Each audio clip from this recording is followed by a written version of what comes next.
여러분 안녕하십니까? 1월 31일 수요일 KBC 뉴스 구성공입니다.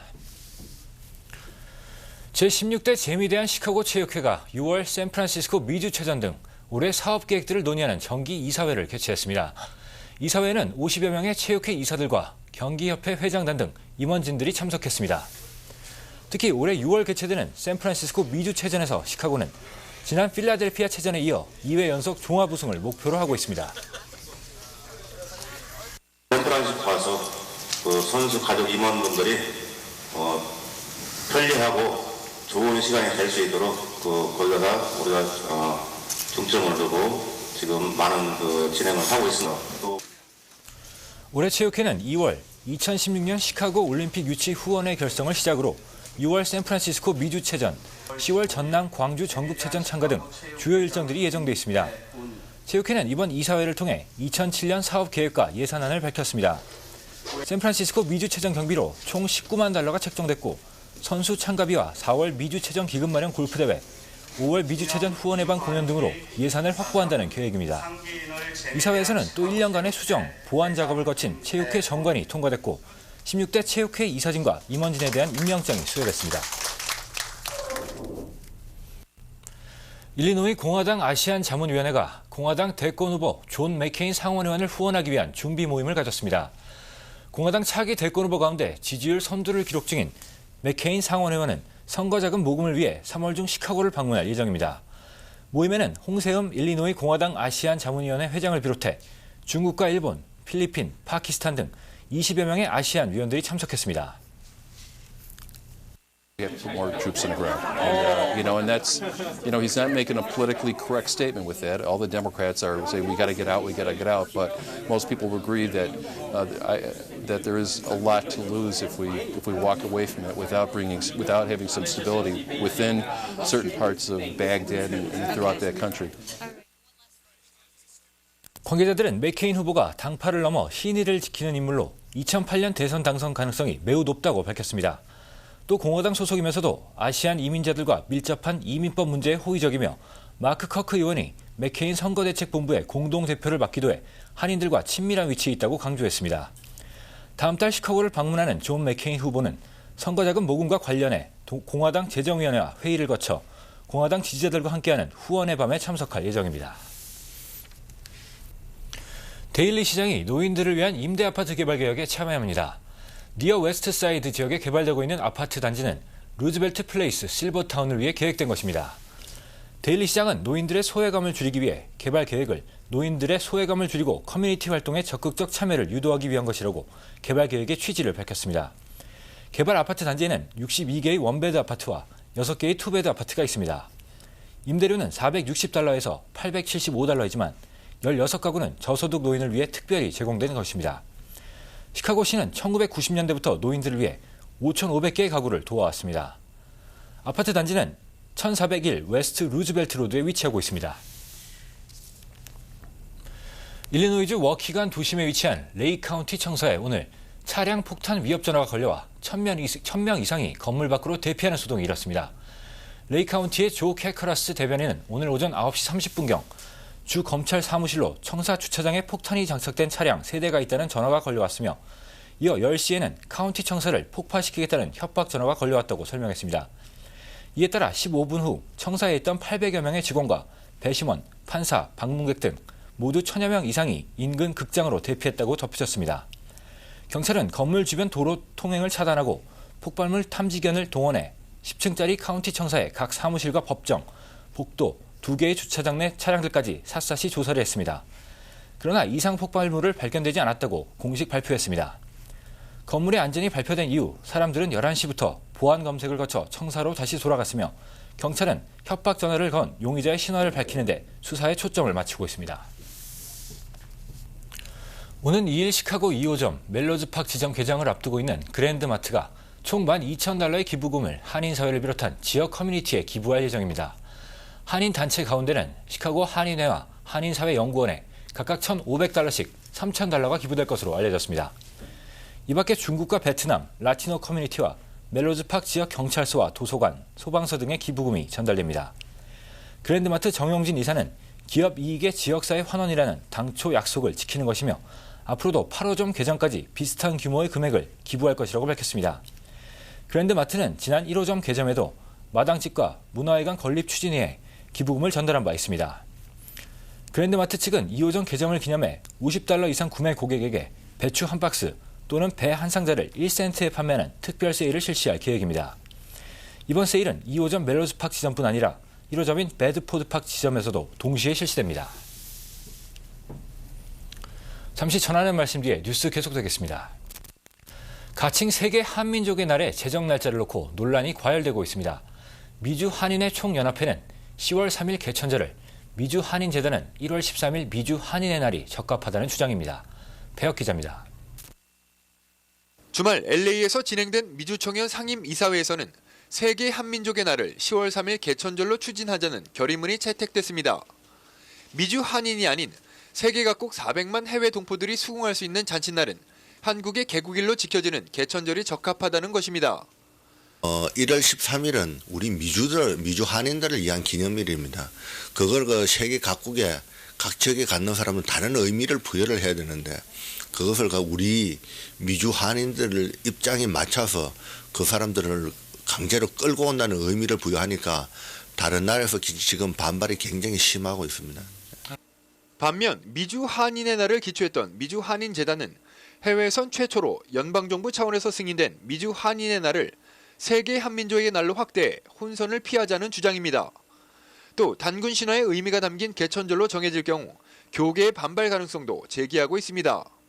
1월 13일이 그 대한제국 말기에 그 수민원, 대한제국 외조죠. 부에서 공식적으로 이민을 설정한 날입니다. 이민을 시작한 날이죠. 그래서 이민을 떠난 날이기 때문에 이 공식적인 날짜를 해외 이민의 날로 정하자는 이런 뜻입니다. 미주총연은 지난주까지 시카고와 LA 등에서 진행된 서명운동을 마무리짓고 주미 대사와 한국의 국회의원들을 만나 최종 설득 작업을 벌일 계획입니다.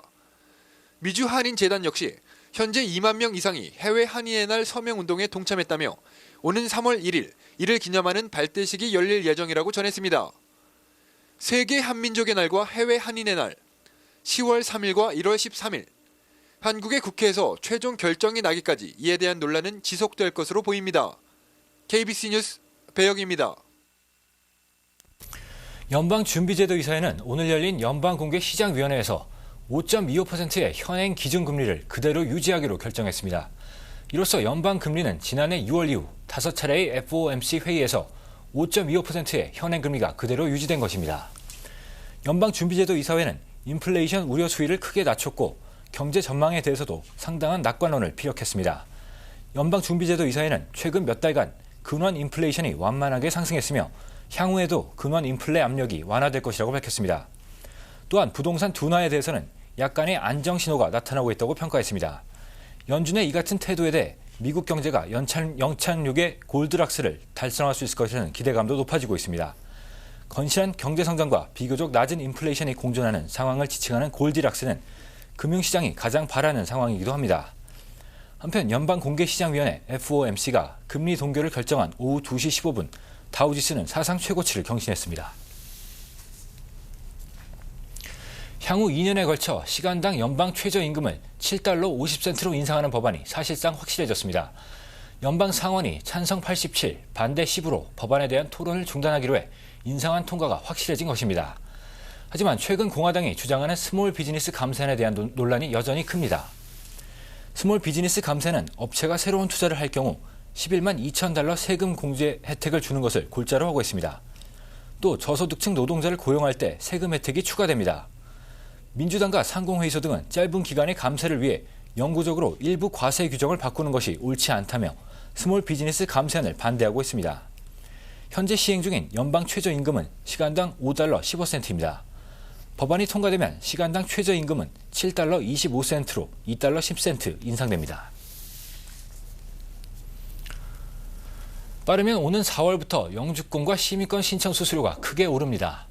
오늘 부시 행정부의 발표에 따르면 영주권 신청서의 마지막 단계인 I-485 신청 수수료는 현행 $325에서 $905로 시민권 신청 수수료 역시 현행 $330에서 $595로 급등합니다. 이 밖에 가족 이민과 취업 이민 청원서, 워크 퍼밋 카드 신청서, 재입국 신청서 등 대부분의 이민 업무 수수료가 2배 이상 오를 것으로 보입니다.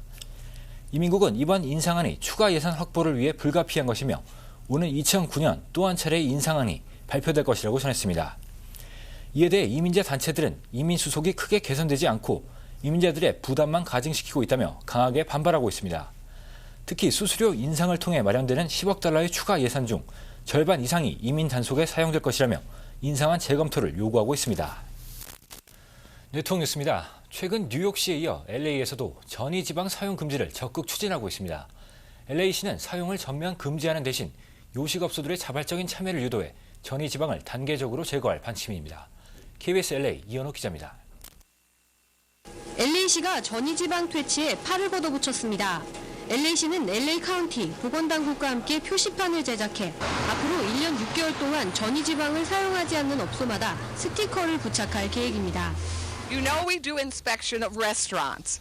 When we do those inspections, we can encourage those who don't use trans fat to have a decal, which would say they are trans fat free. LA 카운티 내 34,000 요식업소가 가입된 캘리포니아 요식업협회에서도 회원들이 전이지방 사용을 중단하도록 적극 권유하겠다고 밝혔습니다. This is going to be done sooner than later because it's self-regulating. The industry wants it. You know, the industry wants to do this. They don't need to be told, and regardless of what would happen, we have a great partnership. 전이지방은 도너츠와 프렌치 프라이스를 튀길 때 쓰는 쇼트닝과 마가린이 대표적. 섭취 시 혈관을 단단하게 만들고 나쁜 콜레스테롤을 증가시키면서 심장병과 동맥경화증을 유발하는 해로운 기름으로 판명된 바 있습니다. Trans fats do contribute to between 6 and 22% of heart disease deaths in this country, probably around 30,000 a year. 마가린이나 쇼트닝 사용이 적은 한식당은 큰 영향이 없을 것으로 보입니다. 그러나 문제는 패스트푸드 업체와 도너츠 등을 판매하는 미국 베이커리들. 하지만 미국 전역에서 전이지방 규제의 움직임이 확산되고 있고 LA시에서도 2008년 이내 완전 규제를 이룩할 계획이어서 요식업소들이 대책 마련에 부심하고 있는 것으로 알려졌습니다. 대형 패스트푸드 업체들도 잇따라 전이지방이 없는 기름을 개발하는 등 이 같은 움직임은 더욱더 확산될 전망입니다. 간추린 소식입니다. 12기 평통 시카고 협의회가 한인들을 대상으로 한 통일의식 설문조사를 펼치고 있습니다. 지난 16일부터 온라인 조사가 시작됐고 지난주부터 평통위원들을 중심으로 본격적인 설문조사가 진행 중입니다. 이와 관련해 평통 관계자는 오는 3월까지 총 3,000부를 목표하고 있으며 3월 말 또는 4월 초에 조사 결과가 발표될 것이라고 밝혔습니다. 2월 말부터는 평통위원들이 한인 마켓과 은행 등을 찾아 가두 설문조사를 실시할 예정입니다. 천사의 분노, 깊은 밤의 저편 등의 소설로 널리 알려진 베스트셀러 작가 시드니 셀던이 향년 89세를 일기로 사망했습니다. 셀던은 1917년 시카고에서 독일계 유대인 아버지와 러시아계 유대인 어머니 사이에서 출생했습니다. 셀던은 20대부터 영화 시나리오와 TV 방송 작가로 활약하면서 아카데미 각본상과 에미상을 수상했으며 출간한 소설이 베스트셀러 반열에 오르면서 세계적인 작가로 명성을 떨쳐왔습니다. 저소득층 아시안 학생들을 위한 교육기관 등 정부가 그랜트로 재정 지원을 하는 법안이 연방 하원에 상정됐습니다. 정부가 소수계 학생들을 지원하는 이 같은 프로그램은 흑인과 히스패닉, 인디언, 알래스카와 하와이 원주민 학생들을 가르치는 교육기관에서 실시되고 있습니다. 이번 법안은 정부의 경제적 지원 프로그램을 아시아계 교육기관으로 확대하는 것을 골자로 하고 있습니다. 마이크로소프트가 새 운영체제 프로그램인 윈도우즈 비스타 소비자용 제품을 출시했지만 소비자들은 더 지켜봐야 한다는 반응입니다. 대다수 소비자들은 윈도우즈가 처음 나올 때마다 프로그램 오류가 있어왔기 때문에 좀 더 기다린 후 구입할 것이라는 반응입니다. IT 전문가들은 이미 많은 소비자들이 기존 윈도우즈 XP를 불편 없이 사용하고 있기 때문에 신제품에 대한 수요가 크지 않을 것으로 분석하고 있습니다. 오늘 서울 외환 시장에서 원달러 환율은 어제보다 1.6원 하락하면서 매매 기준율 940.9원에 장을 마감했습니다. 현재 환율로 미국에서 한국으로 송금할 때는 달러당 931.7원, 한국에서 미국으로 송금할 때는 950.1원입니다. 한국에서 달러를 원화로 바꿀 때는 달러당 924.44원, 원화를 달러로 바꿀 때는 957.36원입니다. 오늘 뉴욕 증시는 기준금리를 5.25%로 재차 동결한 연방공개시장위원회 결정에 따라 경기 연착륙에 대한 기대가 높아지면서 주요 지수들이 일제히 상승했습니다. 이에 따라 오늘 다우존스 산업평균주가지수는 어제보다 98.38포인트 오르면서 12,621.69포인트를 기록했습니다. 나스닥 지수 역시 15.29포인트 상승해 2,463.93포인트의 장을 마감했습니다. S&P 500 지수는 9.43포인트 올라 1,438.25포인트의 장을 마쳤습니다. 날씨입니다. 오늘 시카고는 대부분 지역이 흐린 가운데 강한 바람이 불면서 체감 온도가 큰 폭 떨어진 추운 날씨를 보였습니다. 낮 최고 기온은 23도를 기록했으나 남서풍이 시간당 평균 17마일 속도로 불면서 체감 온도는 1도에 그쳤습니다. 오늘 밤까지 시카고는 흐린 날씨가 이어지겠으며 곳에 따라 눈발이 날리겠습니다. 밤 최저 기온은 20도가 예상됩니다. 사흘 동안 시카고 날씨입니다. 2월 1일 목요일 흐린 날씨가 이어지겠습니다. 낮 최고 25도, 밤 최저 기온은 16도가 예보됐습니다. 2일 금요일도 흐린 가운데 곳에 따라 눈이 내리겠습니다. 낮 최고 기온은 19도, 밤 최저 기온은 7도가 예상됩니다. 3일 토요일 흐리고 눈발이 날리는 가운데 기온도 더 떨어져 춥겠습니다. 낮 최고 11도, 밤 최저 0도가 예상됩니다. 내일 시카고 해 뜨는 시각은 오전 7시 5분, 해 지는 시각은 오후 5시 4분입니다. 이상으로 1월 31일 수요일 KBC 뉴스 구성공을 모두 마치겠습니다. 고맙습니다.